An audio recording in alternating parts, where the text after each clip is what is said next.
Hello, welcome. My name is Jennifer Cassinson. I'm with Build Exact, and I'm here with Kadra Evans from Zillow. And we'll give it just a minute to let people get into the room and get settled.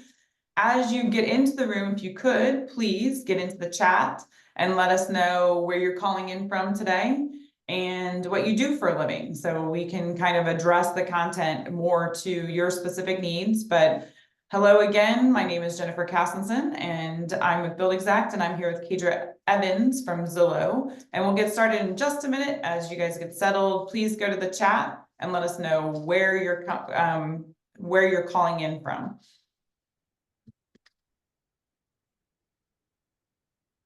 And we've got Michigan. Thank you, Michael. Ooh, BC. Okay. Nice. Yeah. Nashville. I was in Nashville last week. Love that city. It is such a good town. It It's a is. great place to visit. Uh-huh. Ooh, more Oh, Michigan. Detroit-ish. We've got an ish. Not I quite sure. love it. Thanks for joining, Jeff and John and Luke. All right, well, we will dive in now. You guys, thank you so much for joining us, and thanks for responding in the chat. If you have questions, please put them into the chat anytime. We're going to be talking about Zillow's Consumer Housing Trends Report, and I'm here with Kadra Evans, who is the Director of Industry Relations for New Construction at Zillow. So Kadra, thank you so much for joining me. Thank you for having me. Mondays are tough, right? So we've got a smaller group, which I love because we can actually do more Q&A if that's how you want to do it. This is really your time. So again, please pop questions into the chat as we go. Happy to answer whatever we've got data for. Fabulous. And Kadra knows a lot about the industry, you guys, so don't be shy. I'm going to be asking a lot of questions, but please, would love to hear you guys ask questions as well. And right before you guys got on, we started talking about what are those most important trends and what were the highlights of that 2024 Consumer Trends Report. But Kadra, can you kind of set the scene? What is the report? Kind of how is it fielded, and when did it happen? Yeah, so Zillow has a lot of data. And years ago, we were like, how can we bring all this data, bring all our users, pull it together into something that's a really good resource for the industry? And so the Consumer Housing Trends Report was kind of constructed out of that idea. And what happened is, well, so back up a little bit. We usually interview about 9,500 buyers, sellers, and renters. And we've been doing this long enough now that we can kind of track trends over time. What's gaining steam, what's losing steam, how are buyers and renters and sellers playing in the market.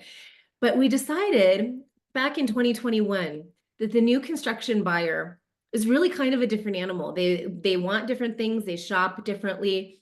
The new construction home buying process in and of itself is just a little bit different. So we actually broke off from those 9,500 surveys that we sent out, and we do about 2,500 buyers of new construction in the past 2 years. And so that is how we compile this report. And again, we're able to now track new construction buyer trends over time, which is pretty cool. So now we've got our own little new construction mini book that highlights the nuances of that new construction buyer. I love that. So let's talk about what is the top trend. So what should our audience be seeing in terms of what consumers are demanding right now? Yeah, so what's interesting, maybe not so interesting, millennials are our biggest group of buyers right now. When you're talking new construction, that age ticks up just a little bit, the average age of the new construction buyer, but it's still a millennial buyer. And millennials are really the generation that changed how we consume products, goods, services, all the things. They've created all of us into monsters. They shop on Amazon and we desire those conveniences, right? So millennials are our biggest group of home buyers. And then we've got Gen Z coming right up behind them as kind of a sleeper right now, but they're not far behind those millennials. So it's really important to start meeting them where they are. And my initial thought goes to 3D tours, virtual interactive floor plans. What type of content can you get on your listings that draws a buyer in and really gives them a sense of the home? So those are the things that I constantly preach when I'm out in the field. I'm like, please put this stuff on your listings. Buyers want it. And the data shows that once you have that on your listings, you're getting more engagement, you're getting more saves, you're getting more views, and you're probably getting a more qualified lead that's eventually coming to your sales center. Yeah, I'd be curious as to the folks who are on the call right now, how many of you are using those tools? If even if you're sitting at the kitchen table showing them a remodel, or if you're having them look at what is the custom home design? How are you, maybe it's not a listing, maybe you're selling your custom home designs to them. So how are you using those tools, and are you using those tools? But those are incredibly important. I actually just wrote a story for Forbes where we talked about how the increase in closing the sale when you're able to show the change of exterior cladding on the outside of the home. So that just shoots it up by like, I'm going to make up the numbers, but 70% when you can show, like you live in your house, you can't really picture it with a different color or different kind of exterior finish.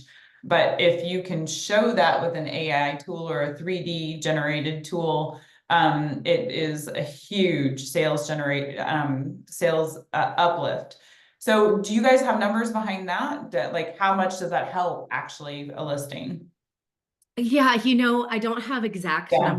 numbers. We have data that shows because, and this was not even Zillow data, but I remember reading at some point that even the buyers of resale homes, if you walk into a house and you don't like the paint color, then you automatically disqualify that home because we as human beings just we aren't even capable of picturing a new color of paint. And how easy is that? You just paint a house. So yeah, just like you were mentioning, being able to show somebody what it's going to look like can change their entire frame of mind and be like, oh yeah, I like that. This is an option for me.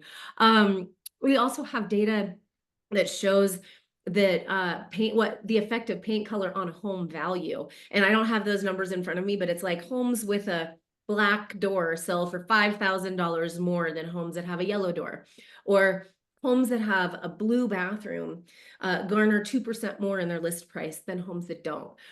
So there's definitely research that you can dig into that shows the effect of all of these little things on the potential buyer. And it's a sales opportunity. Right. So if you go into a house and you can look at the Zillow reports and you can say, hey, homeowner, I'm going to do this project, but if you let me do the X, Y, and Z, we can uplift the value of your house by X%. I mean, kind of a simple sale. And I Yeah. would think, I And don't it know. kind of establishes you as the expert, right? Yeah, It builds that yeah. much confidence with the person that you're working with. Yeah, so actually, so before and like I said, I have a lot of questions, but where and how are these tools and the resources and the research available to anyone who wants to see them? Yep. So if you wanted the new construction mini book is on Zillow's new construction resource page. So all you have to do is Google Zillow new construction. It should pop right up. You can download your own copy of the report. The big report that we do may or may not be interesting to this group. That is available on our economic research page, but you can just Google Zillow Consumer Housing Trends Report and it'll pop up the most recent version for you. Awesome. Okay. So getting back to the report, the 2024 Consumer Housing Trends Report.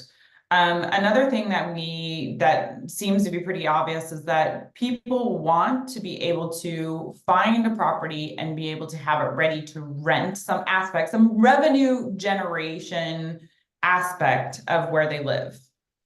Yeah, that's a trend that we have seen double since 2020. So we've watched this trend over time, and it obviously goes hand in hand with the affordability crisis and those prolonged elevated mortgage rates that we're seeing. And so they're seeking out something where they can rent out either part of their home now or all of their home in the future to help offset a lot of those costs. And it's amazing. I actually heard about this builder. I think they were in Salt Lake City. This was maybe a year ago. And what the incentive that they were offering is to finish out an ADU in the back of the house for these buyers as an incentive. You can automatically get 75% of that forthcoming rental income to count towards your ratios when you're qualifying for a mortgage. And so Oh, builders being wow. smart and recognizing that. We're like, let us help you offset this, because you can take that future rental income as part of your mortgage and offset all of the ratios that you've got. That's fascinating. And that's, I mean, obviously a huge help. I mean, more and more so people are looking for that extra lift in order to afford where they live. Mhm. And as things become less affordable, and as inflation and the interest rates, as we were talking about before, are not changing, or as we're forecasting them not to change, then you have to find different avenues, right? Um, how do you think, actually, so I'm not gonna, I was gonna ask about the lock-in effect, but we'll stay on this for a little bit more. The other way that people are doing this is by co-buying. What does that mean? Co-buying means a lot of different things. I think if you asked somebody what co-buying was 20 years ago, they'd say, yeah, I buy a house with my partner, my significant other, my spouse. And that's still kind of the majority of people who are buying. But now we've got this whole new dynamic because of the affordability crisis where people are going in together. Maybe it's two best friends or sisters or siblings.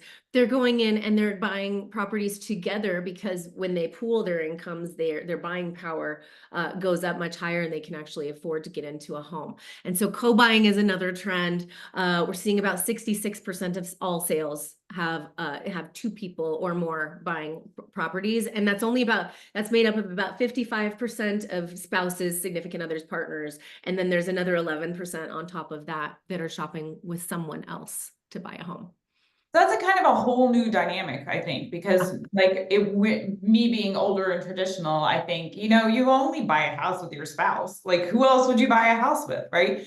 But now, I mean, the ad that I was just talking to Kadra about, the new Zillow ad has three friends that pooled their resources in order to buy a house together. There's an interesting thing too that kind of happens with that, because I feel like I'd love to hear your insights on this, but I'm kind of going off left field, but um more and more so people are worried about privacy issues, but then when you're loaning and buying a house together with people, and then also when you're renting out a portion of your house to potentially kind of a stranger, right? So what are those dynamics? Like, how do those two things fit together?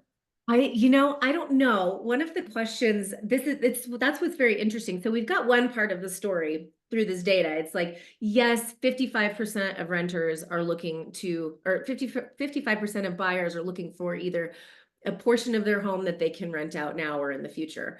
But then we don't have the other side of the story is like, are they actually doing that? So let's look 5 years down the road. Are they actually taking advantage of having something that they can rent out? And we really don't have that data to tell the rest of the story. We just know they want it or they're thinking about it, and it's top of mind. And maybe they're not necessarily renting it out to a complete stranger. Maybe it's a family member or a close friend. I know that somebody on my team just bought a house here in Denver. And he's lived with his roommate forever, and that roommate just moved into this new house, and he's just renting a room from from the guy that's on my team. So I think there's a whole lot of different ways that this could look in application, and we don't really know the whole story. So hopefully we'll have that in upcoming reports. Yeah, it really is fascinating. I mean, it just is that people, and maybe it's just a desperation to be able to afford housing, and the way that we've built a culture around owning a home is the American dream, and that's really where you aspire to go with your life, right? So tell me also, there are many different aspects of like kind of the design, and what the report tells us is that it's a little bit different by generation, like the trends that we're seeing. So we're seeing maybe a little bit more of an interest in sustainability or more efficient homes from a younger generation. So tell us a little bit more about what are those trends and how they differ by generation. Well, so we've got research that shows we're talking climate risks, we're talking sustainability, interest in sustainability, and that really, as you can imagine, very logically, it starts to become more important to the younger generations. And so But I also, you and I were talking about this before we hopped on. Sustainability and energy efficiency means different things to different people. And so this is something I would really like to start to dig into in future reports is, okay, so what does energy efficiency mean? What's the most important thing? Is it solar panels? Is it your furnace or an air conditioning? Do we want those to be high efficiency? But we definitely notice that there is a trend towards those younger millennials and Gen Z, where this is something that's starting to become top of mind when they're searching for a home.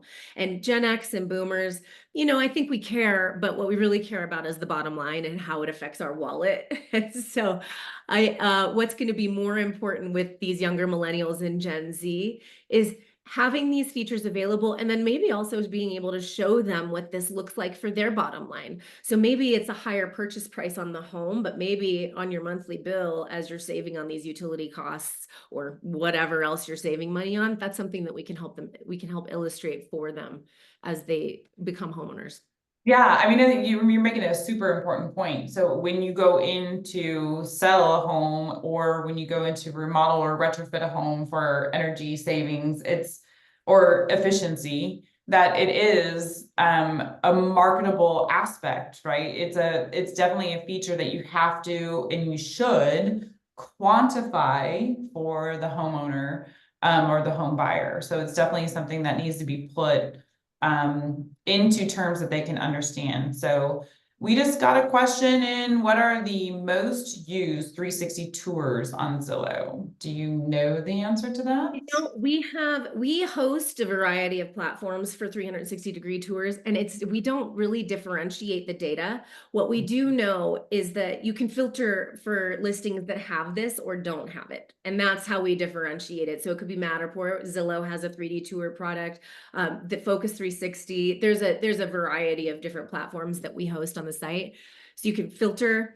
Yeah, iGuide, there's tons, but we don't really discriminate. We just want the content. So buyers can filter out listings that have these and listings that don't. And we see a 36% uplift in actual saves to listings that have those 3D tours available for them. They get 68% more views, 36% more saves. So that just tells you how much buyers are really craving this data. That's interesting. That's a really good stat. And Mhm. obviously something that our listeners can learn from. So thank you for the question, and please keep sending in questions, you guys. Another thing that is a very, very strong trend is how much we love our pets. So can you talk a little bit about that and what implications that has on home design? Yeah, I think we do. I think builders do a fantastic job of building homes, but they're not necessarily selling the features that buyers want to see. And so this is another one. My pets are like my babies. So I get this one really speaks near and dear to my heart. But maybe the majority of people have dogs, then cats, and then other is kind of where we bucket them. But maybe you have dog runs, maybe you have a dog park, maybe your community is really walkable. Maybe you've got a dog washing station that you're putting into a garage. These things are all going to speak to your buyers, and they're going to be like, yep, that might be the house for me because they're paying attention to my four-legged baby. So Yeah. pets are increasingly important. And I think it's important to note that millennials and Gen Z, this is even more important for those generations. This might be all they have. They might not have kids yet. So, or at all. So these pet friendly features are something that they're going to want to see, and that might really help your home stand out among the rest. Yeah, for sure. And then what about the transition? I mean, with Build Exact, we are an online digital tool for the builder and remodeler to use. But what about like the process of actually paying for and completing a project? Like I see that, digital tools are used prior to in the marketing aspect, but then what about closing the sale or closing the project? That one, I don't know that we've got a ton of data on that. Those are things that would happen post-closing, and so that's kind of where we lose track of everybody. We've got them in our funnel that we would call them our sales funnel or our shopping funnel, and then we connect them with an agent or a builder or whomever, and then they close and then they're gone. And it's really hard for us to track what's happened after that. what buyers are loving about new construction, even custom homes, anything that's new, is that they're not going into project after project after project. And so if you're already constrained on your budget, new construction is becoming a much better option in a lot of ways because you're not having to shell out $150,000 after closing to renovate your home. Yeah. Yeah. Yeah, so before we were talking about energy efficiency and even before this call, we were talking about what does that mean? And then the other thing that kind of walks hand in hand with that is the smart home technology. So smart home technology usually has some sort of efficiency aspect to it, but smart home technology can be in another direction. And as we adopt more of these technologies, some of them are just standard. So what do you look at? What is smart home technology and who's looking for it and and to what extent? Yeah, that's another one that's much like this energy efficiency category where it means different things to different people. And so we really want to dig in. I'm hoping next year's report, we've got a little bit more meat to tell the whole story. But what we do know as a whole is that 87% of buyers are looking for smart homes. Now, again, what does that mean? Is it security? Is it your shopping assistants, your Alexas and I hope my Alexa doesn't hear me talking about her. Um, or is it in your walls? Is it your electric? Is there something else that you want out of a smart home? That stuff is all there's more to the story, but we do know that by and large, especially buyers of new construction, smart home technology is near the top of the list for what's important to them. Yeah. So when we're talking about we were talking about renting out, like revenue generation. That's pretty split by generation as well, as what I'm seeing through the report. And then there are other things that kind of have a big gap. So how can builders sort of leverage some of those gaps? How do they differentiate their marketing tools in order to reach the different generations and then appeal to some of those different aspects? I think it's really important to know your target market. You really need to be dialed in on it because if you're marketing a 55 and up market versus an entry level market, those are very different buyers that want very different things. I don't think boomers want to rent out any of their house. Millennials and Gen Z definitely do. So it's really important to know your target market. I was listening to a presentation last week, though, that was really interesting.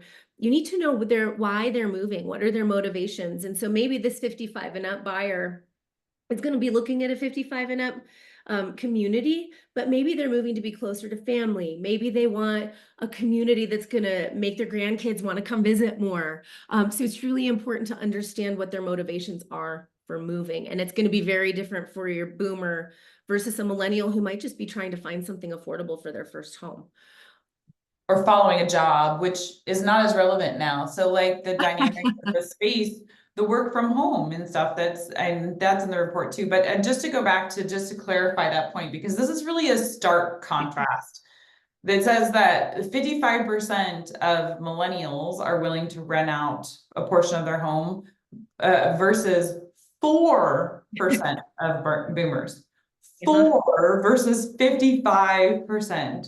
That's crazy. So you need to know who your market is. You don't need, if you're marketing to boomers or maybe Gen X too, because I don't want to rent out part of my home either.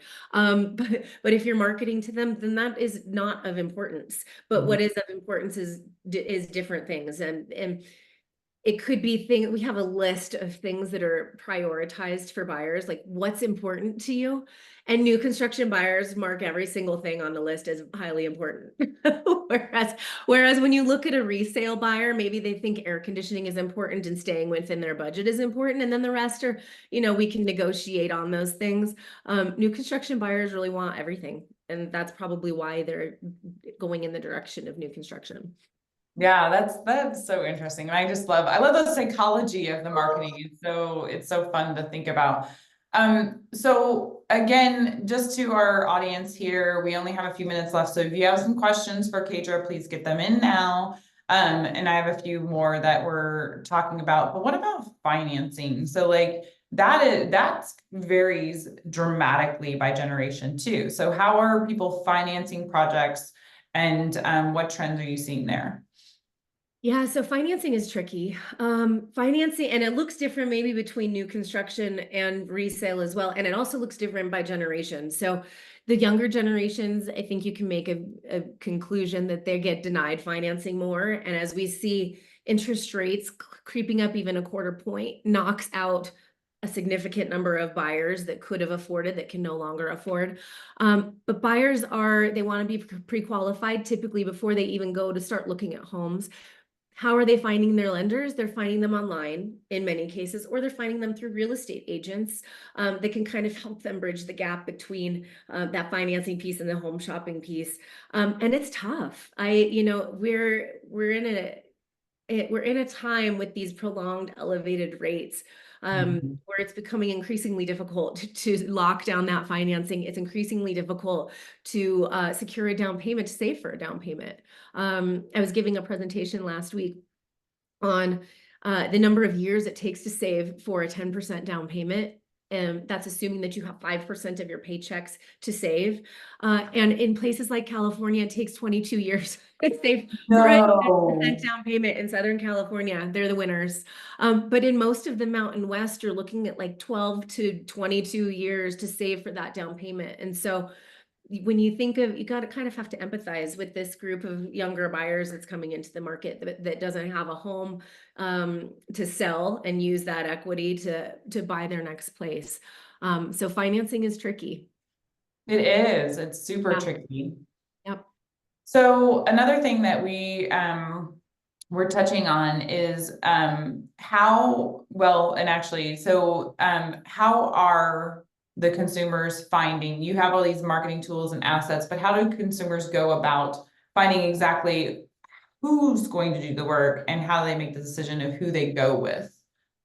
I mean, everything is online. And buyers, I don't know about you, but even when I'm buying like a $20 whatever on Amazon, I read the reviews. And it's Yeah. like if they have some bad reviews, then it's a no. So it's really important to showcase yourself online. That is your first impression. Make sure you're asking for reviews and ratings and make sure that you're following up. And sometimes your consumers, your shoppers, your clients aren't going to do it on the first time. So you have to have a process in place to go grab those reviews and make sure they get done. Because if you're not online, you might as well not exist. It really is important to have that profile built out so that buyers can find you.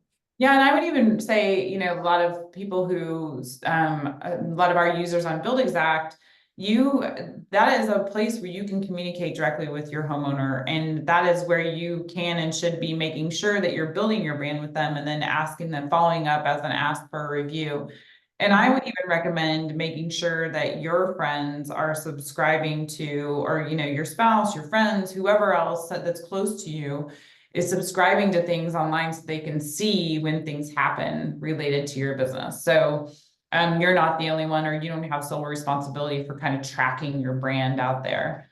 Taydra, this is amazing. What did I not ask that the audience needs to know about? I mean, this was a pretty good conversation, Jen. I think I just dig into the research, and I cannot stress enough how much you set yourself apart when you put that rich media content on your listings, on your site, on building, like anywhere that you can put extra things that help a buyer picture themselves in a home, post project, post build, whatever it might be. That's just going to help your business even more. So make sure you're just going above and beyond in your marketing efforts. When are you presenting next, and how can people connect with your Um, content? where am I presenting next? Oh my gosh.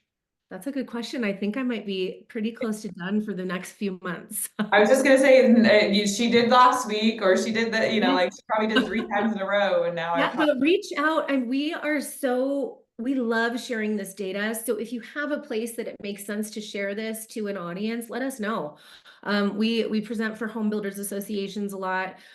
We get kind of inbound inquiries from all sorts of places in the business that you wouldn't expect. So if there's a need, if there's questions, if there's anything you need after this, just reach out. Awesome. Thank you so much for your time, Kaydra. Great Thank you. conversation, great insights. Thank you all for joining us today. And we look forward to seeing you next time. Thanks. Thanks, everybody. Bye.